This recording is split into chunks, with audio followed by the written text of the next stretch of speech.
Going live in 5.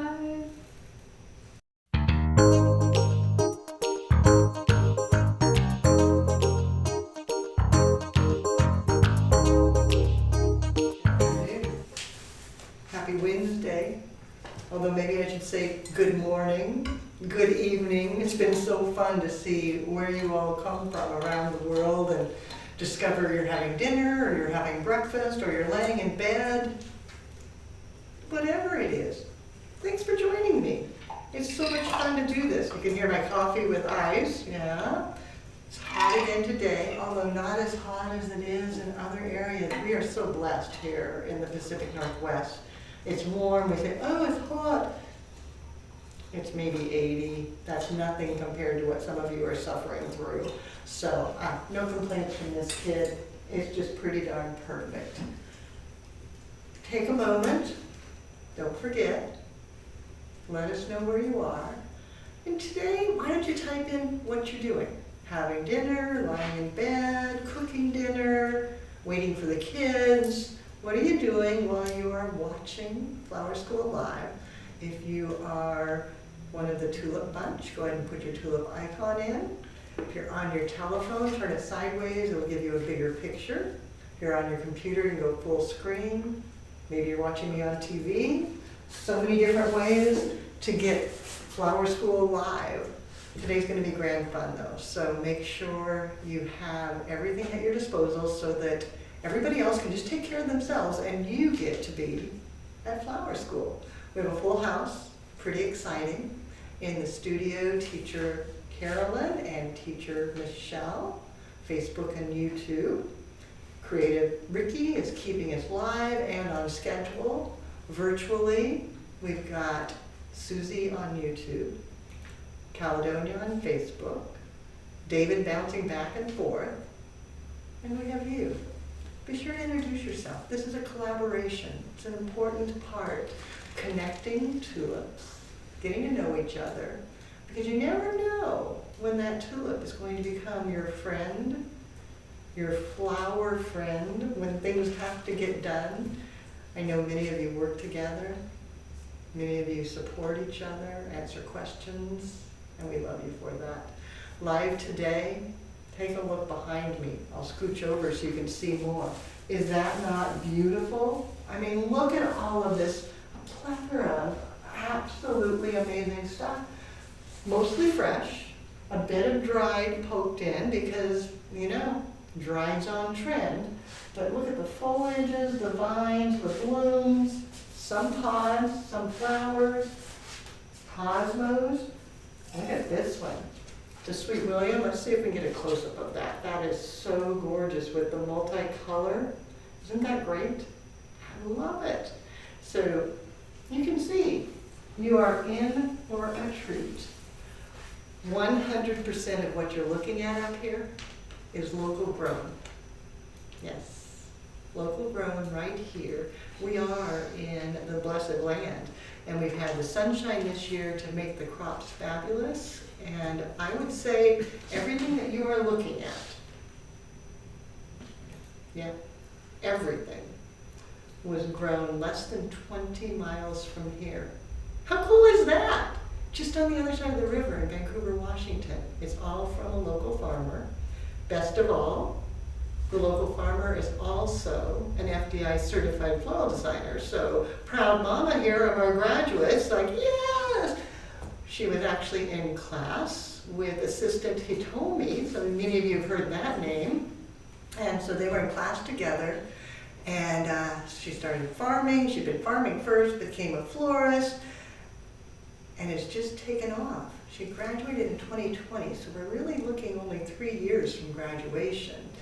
And we'll be chatting with her, learning more about how she got started from the ground up to where she showed up in a van with all of these treasures and said, oh, hope you can make something pretty. And I'm like, oh, I think I can make something pretty.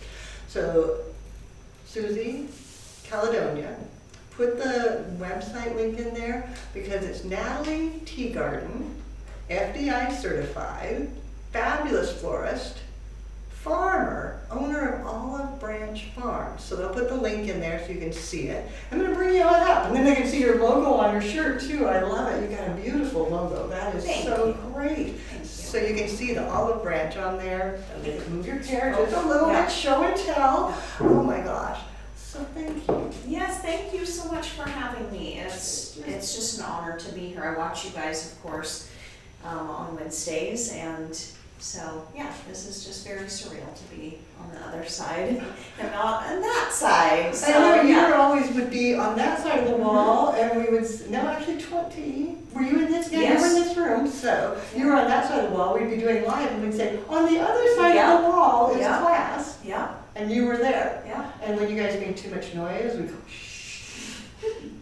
Yeah, although it was like a super small class, it was 2020, so I think it was the first. That was right at the we beginning were when all we wearing came back. masks, everybody was spaced, pretty far apart, and so. We didn't yeah. have two people close together like No, that. and to be honest, even this close makes me, I'm at home, on my farm by myself, so, yeah. Isn't I it don't get a different? whole lot of contact like this, yeah. Wow. It is a different world, and we are doing classes now in person without masks, but we still keep way far apart. I noticed that with the tables. The and stuff tables like are that. still pushed Yeah. apart, Yeah. and it just makes me feel safer. Yep. And we want to keep it that way. Yeah. I love For it. sure.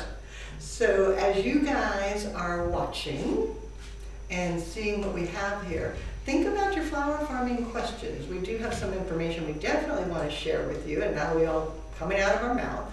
And I know we've got questions for Natalie herself that we all are dying to know the answers to.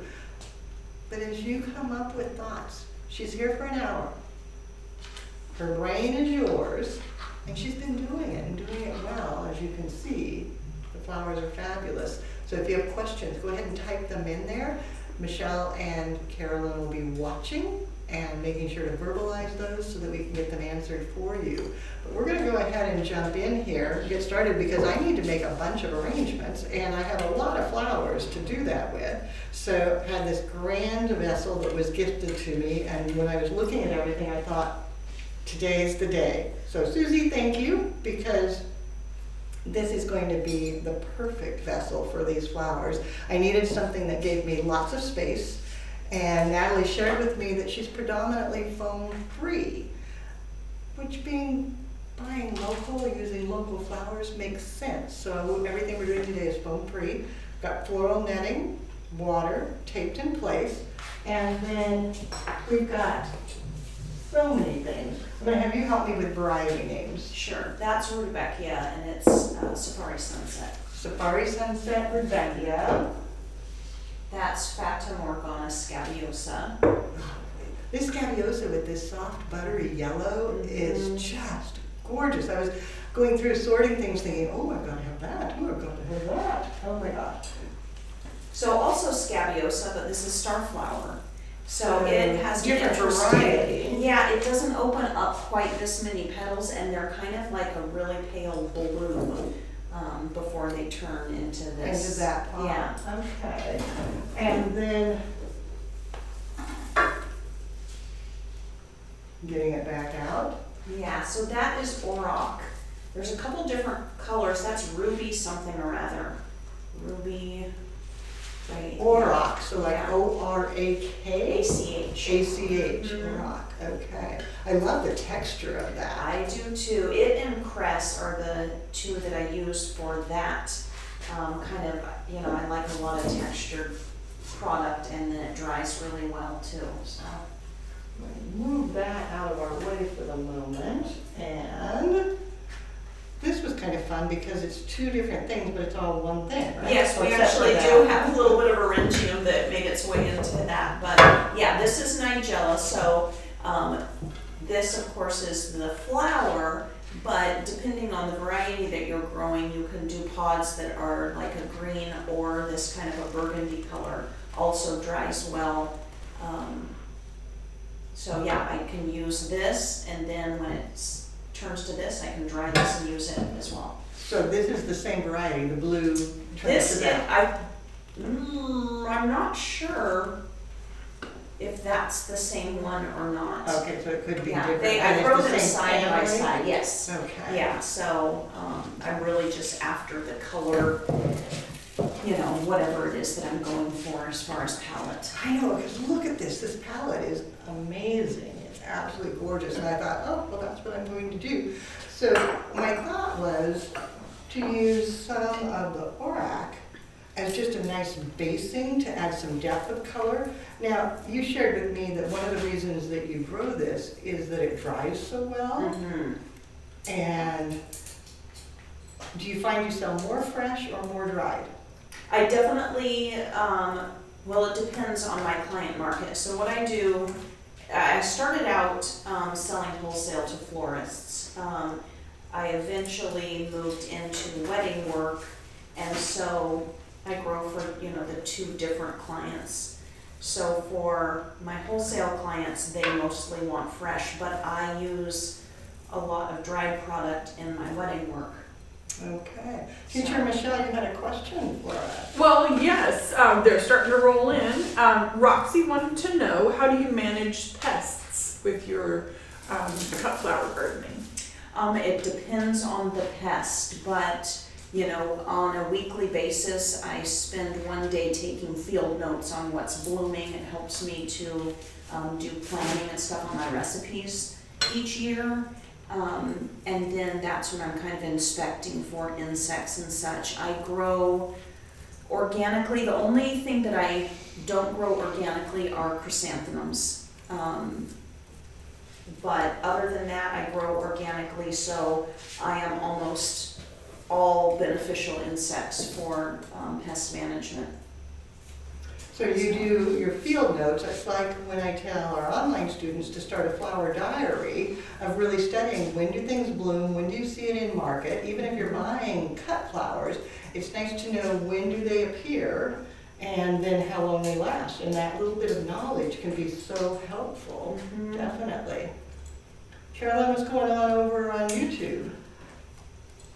A lot of people are chiming in. We've got Christy, Alicia, Debbie, Gail, and Sherry from, I forgot what shop they're from, I'm sorry.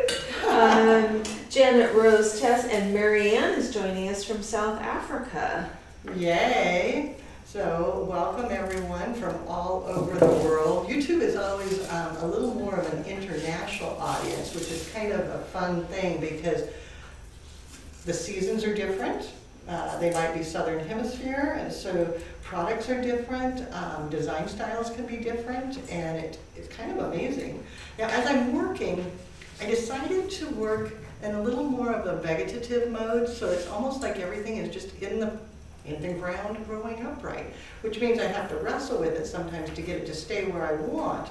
But ultimately, everything will support the next thing that goes in with it, will support the next thing, and I'll be able to have that natural growing placement that I think shows off this beautiful local grown product so incredibly well. Leanne, do you think you can scoot the very front one to your left a little bit more? I can, but it's blocking. The Nigella, yeah. Yeah. I Okay. couldn't remember the name for you. How's that? Better? Perfect. There we go. So what I'm doing is just building a garden that's going to block me out, basically, but whatever, it's kind of fun.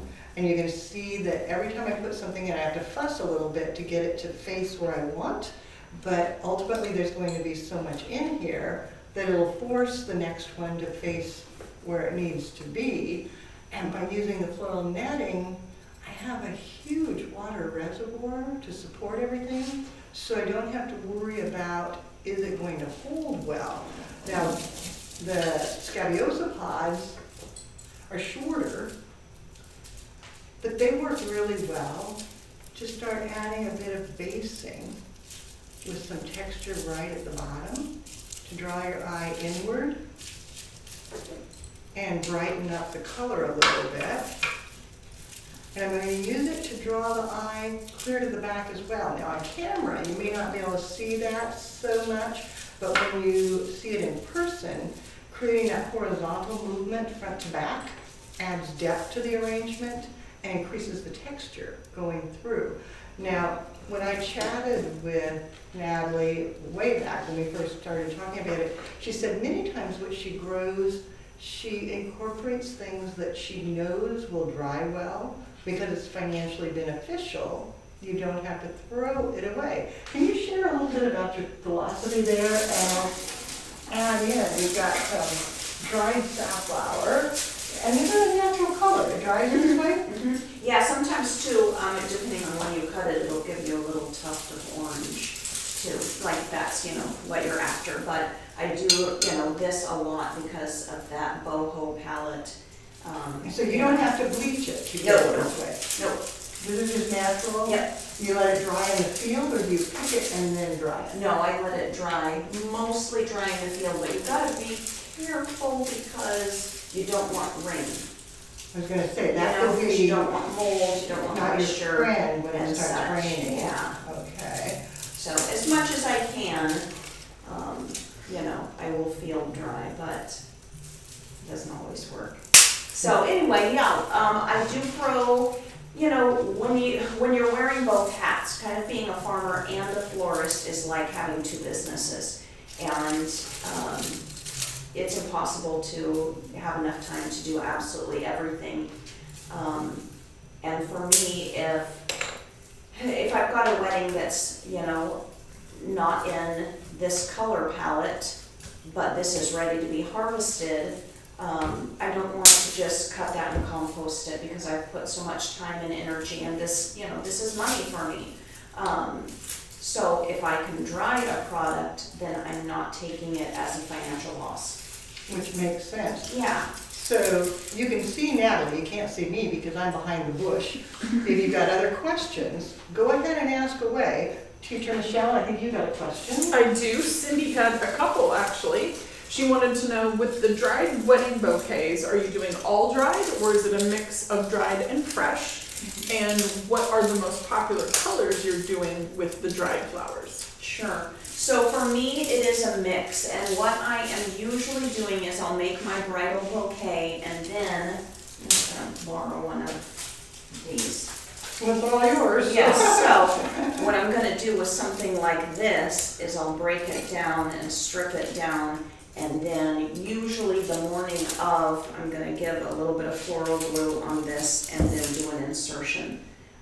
And it, doesn't have to hit water, so I can go short on something like this and then place it like last minute. So that's usually what I'm doing with a lot of this product. And then what was the second one? So Oh, the color palette. color palette when you're doing the fresh with the dried, which it Yes. sounds like that's what you're working on. Yeah, so this year in particular, Leanne and I were talking about this, but this mauve-y palette, also, considered like browns and stuff. If I was talking to a wholesaler and saying I want a mauve stock, what it actually is for me as a farmer is a brown stock when I'm ordering seed, and that is really trending right now. And brides are calling it mauve, and they're calling this like fawn. But for me, it's really those browns and browns. Fawn, I like Yes, they're that. calling this one fawn a lot with me. And sometimes I feel like some of the trends that they're talking about, like they're buying their bridesmaid dresses and they have, certain names of certain colors, and so they're taking that color that they're seeing from the dresses and they're using it with me as, descriptive wording or whatever for their color palette. And this is what I want, and Yes. you grow this. Yeah. Now, do you have a lot of brides that come to you early enough that you can grow it for them specifically? Yes, and that is actually kind of the direction that I'm really heading, because I'm getting enough business at this point, and that's what I want to do. I want to pre-plan and grow specifically to the palette and to the bride. So So that is that- the direction I am moving into. That's a In very the cool future. approach. Think about that. If you knew your brides far enough ahead, and you had the desire to be a flower farmer, you're growing specifically for a person, which kind of makes it personalized and sentimental. It makes you feel kind of a warm fuzzy that you know the work you're doing is for a specific client. I love that. I'm hoping I'll have less work and less waste that way too. So, fingers crossed that works for me. Okay, So, I'm trying- Valerie would like to know, do you advertise your dried flowers? She's really having a difficult time finding local dried flowers to purchase. I don't necessarily market, like I don't market to retail, or to, I don't even know that I really market my dried stuff to florists. It's mostly stuff that I'm using, on my own. So you're more of a focused flower farmer for use for your clients as opposed to servicing it out to others to sell to theirs. Absolutely. I don't have enough time in the day to do it all. So what I do is I grow for my own clients the stuff that I like to design and what I know that I will use. And then any waste product, if that's what you want to call it, is what I sell wholesale if I am not using it. Okay, fascinating. Okay, so people, what other things you want to know? What do you want her to look in you in the eye and say, this is what I do? And it looks like we got questions coming from both sides. So, okay, let's see if it's your question or not. Teacher Michelle, you go first. Okay, Wayne wanted to know if you use any topical treatments to keep them from shattering the dried flowers. I don't, and I really only get pretty much a single season out of them. You get some shedding on like feathertop grass or miscanthus or campus and stuff like that, but yeah, it really, being a farmer and a florist is a huge juggle of time, and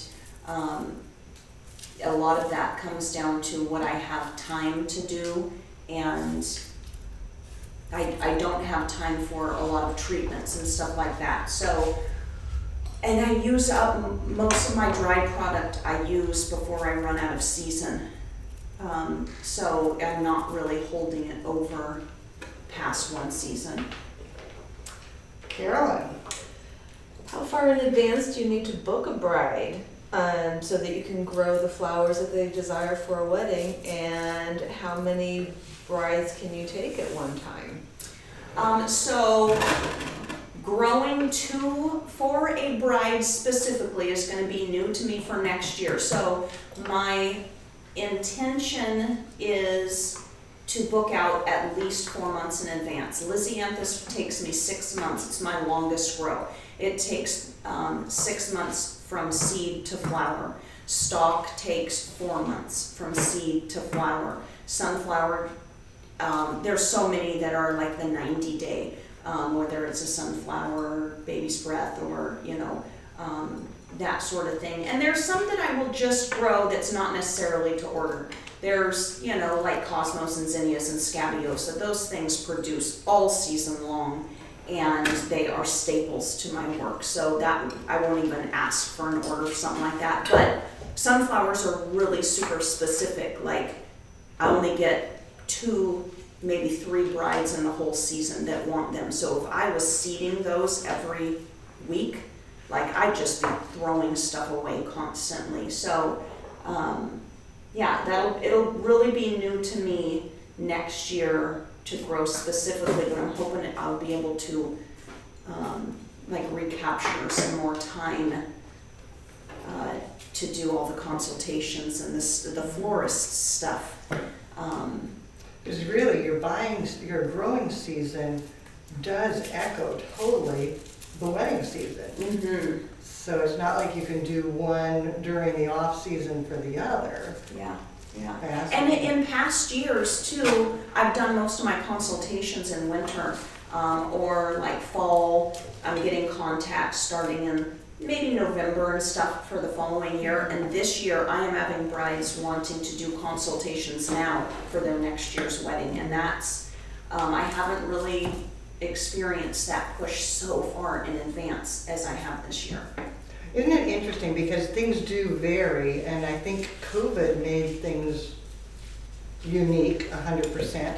And then now, post-COVID, we're all trying to figure out what is the normal turn time from the point of meeting a bride and then going forward with It's the different order. every year, you know, the only constant really is changed. So I would have to agree. Okay, who else has a question? I've got a whole list, so I'll just start with one at a time.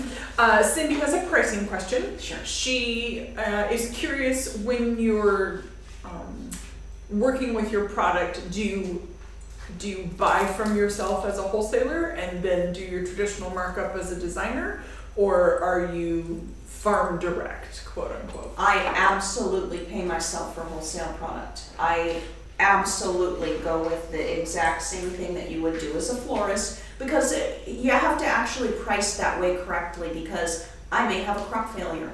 I may have aphids all over something and I can't use my product, so I either have to go to a local farmer and pay that money, or to, you know, an import wholesaler. And yeah, so I absolutely, it is like running two businesses, and I get paid wholesale for the farm, and then I get paid the retail markup and my design hours and stuff like that. Excellent question and excellent answer. That is kind of, you know, you don't think about that, but how do you go back and forth? And you're right, if you lost a crop, Absolutely. which could happen. And you know, you have to have your pricing correct or you're gonna go out of business, Right. you know, so. So guys, what do you think? So here was the muted palette, added in the butter yellow, combining dryables and fresh, and just so many beautiful blooms. If you like it, share this out, give Natalie some love, let her know, because I know she'll be going back through the feed to see what you think. So these are all her flowers built out of the ground up as she prayed to Mother Nature and worked around and around. I'm going to set it aside. We'll get pro photos with Ricky tomorrow, so you'll see it first in the Tulip Bunch, and then Friday, Saturday, Sunday, we'll share them out. But there's the first one done vegetative style, and absolutely amazing. Let's do another. I'll move things aside. Michelle, give a question while I'm moving things around. I sure do. Scott wants to know, if you are working with a bride, do you take them out to the farm and walk through the fields, or are you really doing it so far in advance that you're just talking about what you have available? Yeah, I do, because I am both farmer and florist, I do not have that kind of time. And I honestly, because I'm a farmer, I get a lot of brides on a budget that are doing kind of a combination where maybe they're hiring me for bouquets, arbors, boutonnieres, you know, corsages, things like that, but they're maybe buying just buckets of flowers for DIYing their centerpieces. And so it's not like most of my brides are not this really high profit or high you know, amount that they are spending. And I thought you did all I do. $10,000 plus weddings. I wish that, you know, maybe I could do walks through the fields and, you know, that sort of with thing. designer With heels. those budgets, yes, and my white flowing gown and you know, that kind of thing. But no, I'm covered in Makeup dirt. first. I'm absolutely covered in dirt and wearing boots, and it is not glamorous. And basically, when you go to a flower farm, it is not the Instagram pictures and, you know, beauty that, like, this is the beauty. At my house, what it looks like is stumps that have been cut off.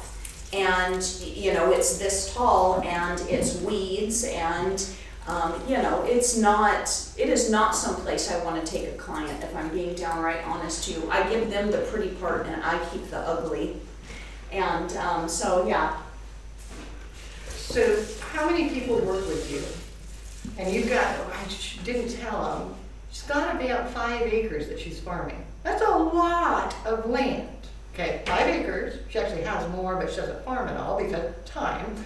5 Well, and the acres. 5 acres has my livestock on it too, so I mean, Oh, I that's don't, right. you know. Another story, okay. Yes, so I don't farm all of that, but I probably have 2 acres in perennials and, maybe a quarter to a half an acre in annuals. And so how many people do you have helping you? I know this answer. Okay, before she answers, let's make. Yes, let's guess. Okay, how many people work on the farm to create all of this beauty that she generously brought in to share with us today? So type it in there, we won't wait too long because we'll come back to that. But while you're typing, how many people are working on her farm with her? I want to talk about the livestock because this is what's pretty fun. Her wedding business and her flower growing business is the same time of year. So that's a little tricky, and that's why time is an issue. Yeah. And what is it you do in your off time? So during winter, I incubate and raise emus. Yep, EMU, emu. As in the giant bird that is like in the State Farm, you know. Limu. Yeah, Emu like the the emu. Mine just don't have the sunglasses, but other than that, Oh, they're losing out. Yeah. Oh. But that's what emus, like their season for laying eggs and stuff, they start at the end of November and go through maybe April, and it takes 60 days to incubate an egg, and I sell chicks during my off season, and it like totally works perfectly for being a farmer, and then that's what I do in winter. So emus are, the eggs are for chicks. People don't eat emu eggs, do they? Some do. There's this really interesting group of people that you can get this disease that, like, if you're bitten by a tick, you can't eat red meat. You can't eat anything like that's mammal. And emus themselves, you can eat like the eggs, if maybe you have like a chicken egg allergy or something like that, and then the meat from an emu, it eats like a red meat, but it's not a mammal. It's, you know, a poultry, so you can kind of get around that. Now, I don't do any of that. You don't eat your babies? I don't, and we don't butcher, we don't harvest, we don't do any of that stuff, but they have like a lot of oil too, and that's used for, you know, skin ailments and stuff like that. I don't do any of that stuff, but I sell the chicks. How interesting. So now, while we were talking, I prepped a bunch of stuff to work with. What is it? I don't even know what that is. It's some kind of ornamental grass, but I love it. It reminds me of like a papyrus or something like that. It's It's just, beautiful. And yes, the it's yellow very tinge dimensional. to I it is just, so yeah. wonderful. Yeah. That is green twig dogwood. Oh, really? Mhm. It has such a nice stiff stem, you know, Yeah. its insertions are easy, but it's, you know, I try to use as much local product as I can, and so, you know, this is my solution to a pit, basically. Beautiful. You know, it doesn't hold out of water like a pit if I'm using it on corsage, but that is honeysuckle. I use so many different types of vine, and I really, probably my personal brand has a lot of movement. It's kind of garden style inspired, and one of the ways I achieve that is with through the vining. vines. Okay. And then of course dahlias. So dahlias are, I don't know, dahlias I feel like are the cornerstone of a local grower's flowers, because you have to have a local grower to get a quality dahlia, and they're an absolute, the biggest staple I would say of my farm is dahlias. Interesting. Yeah. And then the zinnias, I love this color. It's such a soft. That is Peachy called pink. Little Flower Girl. So this variety came out from Floral years ago, and she pulled all of the seeds because she wasn't necessarily happy with what was coming out. They do turn, these look like singles, but there is some of them you'll wind up getting doubles, but they're the perfect size to me for bouquets and stuff. They don't overwhelm, they're not too large, and so they are what I grow in my greenhouse so that I can collect seeds, so that I don't get, I don't get these guys crossing with any of my other zinnia varieties. So you're protecting them. Yes, because they're not for sale anymore. So yeah, so they're like a real treasure to me. So how many years have you grown them? 4. Okay. So now you were a farmer before you came to flower school, I was. and you're a master gardener. Mm-hmm. And what was the main reason you decided to come to flower school?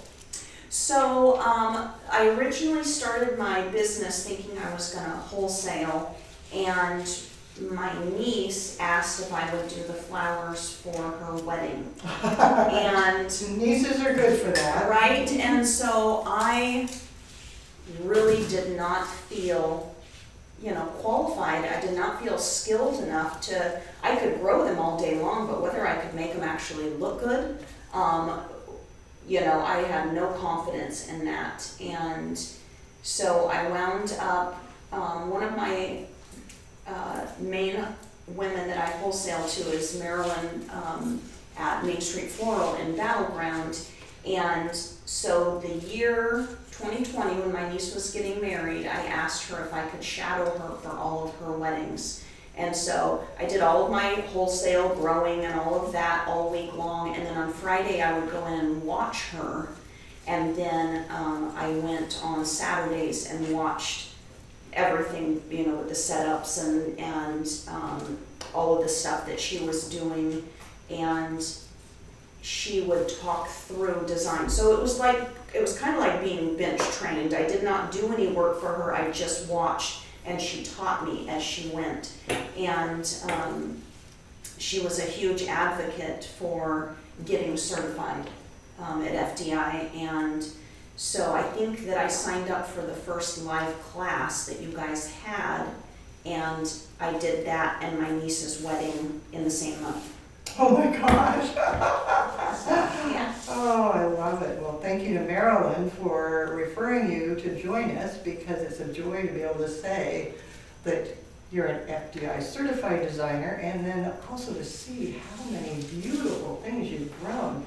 Now, you are so correct. These things give it such a wild, Yes, yeah. airy appearance. It's just It adds that amazing. dimension, like it just really, I don't know, kind of explodes like a firework is what it reminds me of. Mm-hmm. And if I bring it, I can even sort of wrap it around and through, which is so wonderful. So we've got time to do one more arrangement, so I'm going to be doing that. This one I'm going to finish up a little bit with. If you could hand me maybe some of the scented geranium, that would be beautiful at the bottom of this, I think, to add a little more color and depth. That was one of the things that I loved when you came in today, is that you had so much foliage. Mm-hmm. That is, I think that that's an underserviced or undervalued crop for farmers that do wholesaling. There are a couple of wonderful farmers in my area, and we're all growing a lot of similar stuff. So we're all growing dahlias at the same time. We're all growing zinnias at the same time, but not everybody is growing foliage. So I would say when it comes to my wholesale clients that, you're welcome, that is probably what I sell the most of, because It sets you aside. nobody else is doing it. That makes total sense. So, Carolyn, Michelle, did we get guesses for how many people work with? I got 6, 2, and 3. 6, 2, and 3. And I had everything from 0 to 7. 0 to 7. I wish I could afford 6 or 7 employees. That would be fabulous. But it is just me and my son works for me full-time, and he is, like, I'm the only designer, although I do have a girlfriend that's FDI certified, and we do trades for freelancing when we have really big events. But for the most part, we can each manage about like 90% of our clients on our own. But my son does weeding, he does irrigation, he seeds, he plants plugs and that sort of thing. So he does just a lot of the sweaty, dirty work.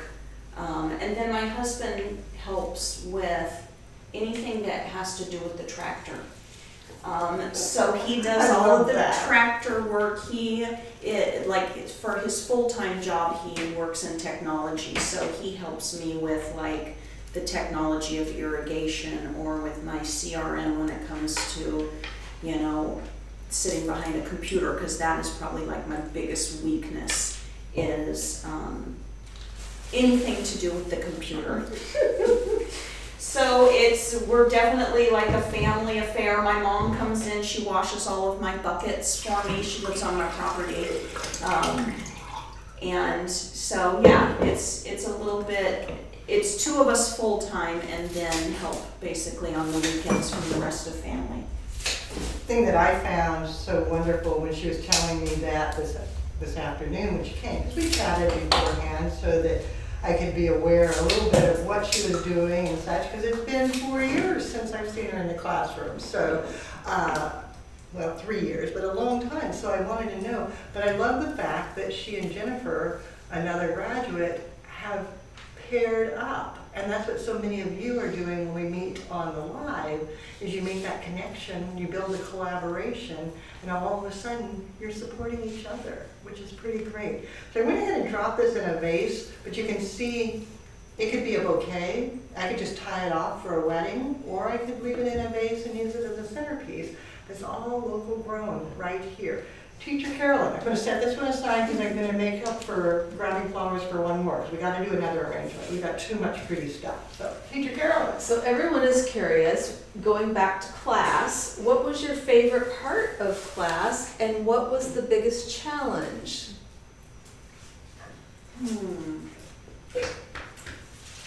Those are great questions. I think probably my favorite part of class, and this kind of goes even to what Leanne just said about my girlfriend Jennifer, of Farmhouse Floral and Gifts. So probably the biggest thing was the relationships that I created, and the friendships that I've made out of coming to class. So when I was done here, I wound up freelancing for Teacher Jerry for a year, and I worked with Carolyn, and that was like a huge asset to my personal growth. And had they not been so far away, I would have continued doing that. It was just a fabulous experience for me. But I think probably the connections with people are probably the most valuable thing that I gained.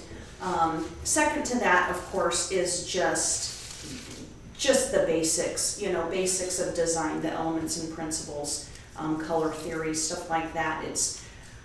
As a farmer, I cannot stress the value of training, whether it is, through formal education, whether it is bench trained.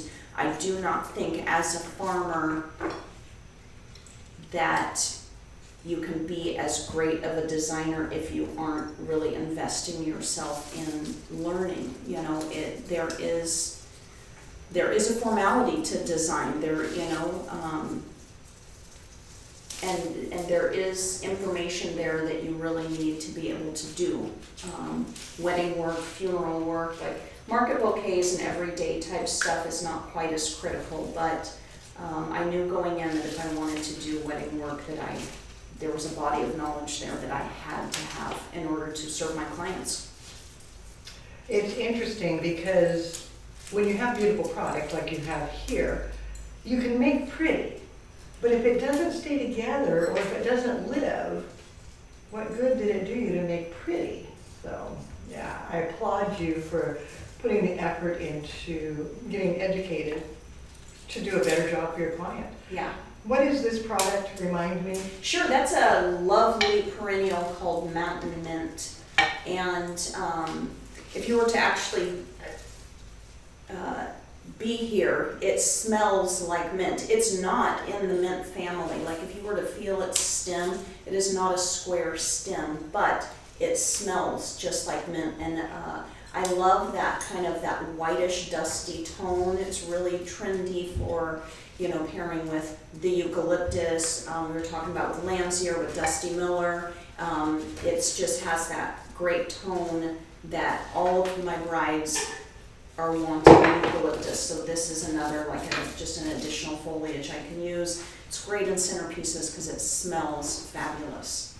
So that brings to mind a question that I didn't know I was going to ask. You said it doesn't have a square stem. Does mint have a square stem? So does Monarda. We got a new thing to learn here. Yeah, so Monarda is in that same family, and you'll feel it. It's got a square stem. Oh my gosh. Okay, tulips. We all learned something today. Maybe you knew it. I didn't. But Monarda, also known as bee balm, which, look at that color. And it Doesn't that smells just make you happy? great too, just like a mint would. But I mean, it doesn't smell like mint, but it smells lovely. Herbalicious. It is. It's very herbal. And I really do focus on that in my centerpiece design. I want stuff to smell great, you know, at those tables.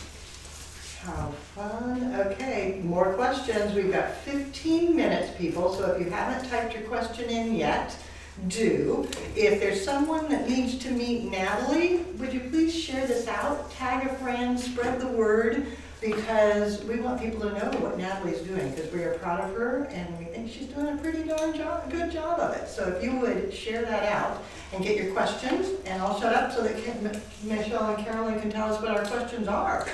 Well, I have 3, so in the order they were received. Kathy has a growing question for you about Nigella. She wants to know if you save the seeds each year or if you buy new seed stock. It depends on the year. So in the beginning, because I wanted to have my varieties very specific, because I was selling 10 stem bunches to wholesale, and those florists needed to know what they were buying. You know, I really tried to avoid mixes with them. So I was buying all of my seed then. Now that I'm doing more for myself, I tend to do more collecting of seeds, and I'm less concerned about 10 stem bunches. You know, I don't need that necessarily for myself. So yeah, so the further I get into just growing for me, the more the seed collecting that I do. And I can separate stuff, you know, like where my farm is, like my house sits here, I've got my annual garden here, I've got another garden in my front yard, then I've got a greenhouse, and then all of my like row fields in the back. So if I wanted to isolate something specifically for seed, I could put it in the greenhouse by itself. I could put something in the front yard that's far enough away from the side garden so that I can, you know, save just that seed. So I do have the ability to spread varieties around if I want to. I know a story about this. Let's tell people, because this is really kind of fascinating and is one of the things of learning. It is. So I brought this stock in because it really, I don't know, it's a great example of being a farmer. And this stock is essentially, it's a failure. And that lesson in itself has value as a grower and as a farmer. So stock takes 120 days to produce a bloom. And normally you get, like if you guys have ever bought from a wholesaler, you can see that it's got like roots and stuff on the bottom, and you get one flower stem out of it, and it's not lasting, it doesn't dry. Like your timing has to be absolutely perfect on stock, or it is a waste product. So you know, I tried to find a workaround, around that didn't work around. And so I bought a variety this year called Quartet. So with Quartet, you actually pinch that main stem and it gives you 4 additional stems. I was hoping for good stem length on them and it did not deliver. So, you know, there are things like this, or, you know, insect pressure and I have a failure, or I get powdery mildew, or seed doesn't germinate, or whatever. There are always failures in farming, and, you know, I do have to rely on other local growers, you know, if my product isn't performing for me, or I am buying wholesale stuff. And I'm always trying to weigh, like, what is worth my time, because I can't do it all. You know, I have 24 hours just like anybody else, and I can't grow it all, and I can't be everything and do everything for my clients. So it's really finding a balance of what's going to work for me, and stock may not work for me. I absolutely love it, but it may be one that I wind up having to pull because the timing is such a challenge. And again, I'm trying this next year to go to a 4-month pre-booking kind of a deal and not take clients that are last minute. And maybe that's my workaround, but I'll have to play with it and see. That's a super cute variety. That would be perfect in bouquets and table centers and things. Yes. It's actually got really nice long laterals. It would be fine in bouquets, but I use stock. Stock is both a mass and a line flower for me, and I use a lot in my arbor work. Well, And traditional stock is best for Yes, this, but yes. that is super cute. Yeah, and it smells so lovely too, you know. I know, I thought, it's so It's not gorgeous, bad. how can it be a failure? It's so pretty. Yeah, well, you know, I have high expectations for what I want to deliver to my clients, and I also have high expectations on what I want to deliver to my wholesale florists, and I would never deliver this to a wholesale florist. This is garbage as far as I'm concerned to a florist, you And know. we're all looking at it going, oh, we love it. And you're like, man, no. I'll use it for myself. My brides will never know if this is tucked into a bouquet that it's garbage, but yeah, it's not something I would ever, like, this is not the reputation I want with my wholesale You're right, I would florists. not be happy with that No. stuff for my arbor. No. But it's just, I brought it to this live because it sets a great example that, you know, there are failures that happen, and I try something new and different every year, and sometimes it works and sometimes it doesn't. And you just have to keep adapting. Absolutely. Oh my gosh. Yeah. So you're doing a lot of the pink palette, it seems like, in the garden. Or was that just because that's the time? Or is it Barbie? No, it's not Barbie. It's not Barbie. I didn't know that was coming when I planted all of this stuff. But yeah, I have, so if you were like a client of mine and you got my documentation and stuff like that, I work in color palettes. I do not, you know, I'll tell clients like, well, your wedding is in August, so you're gonna get dahlias, you know what I mean? But I don't tell them that, I don't guarantee anything. What I say is that I work as a collaboration with Mother Nature, and, you know, she has a huge say in what's going to be in your design. So I really do work in color palettes, and then whatever looks best in the field is what they're going to get. So even when I'm building my recipes and stuff, I am constantly pivoting based on what looks good. Interesting. Teacher Michelle. Well, Sherry had a good question. She wants to know, why did you select Olive Branch Farms as your business name?